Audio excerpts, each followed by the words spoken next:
الله الرحمن الرحيم. المتكلم هو محمد الأمين محمد عيسى، شيخ مقبرة الأوائل الأخيار في مدينة نواديبو.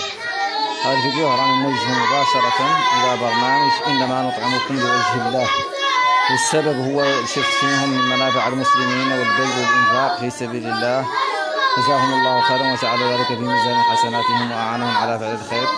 أنا مشكلتي عندي هذه المحضرة شفتوا هي عبارة عن بيت 5 غرباء ومؤجر ب 15,000 وفيه أزيد من 20 تلميذ، أغلبيتهم لا يدفعون الرسوم الشهرية، وأنا يسالوا لي شهرة من الإيجار.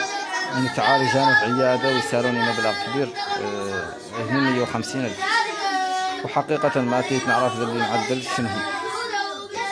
وأصلا ما طبيعي يعني نلجأ للناس، ولكن ظروف حقيقة قهرية هي السبب اللي وصلني نعدل هذا الفيديو. وراني طالب منهم مد العون دي أولا، وإنقاذ هذه المحورة من الإغلاق، دعمها.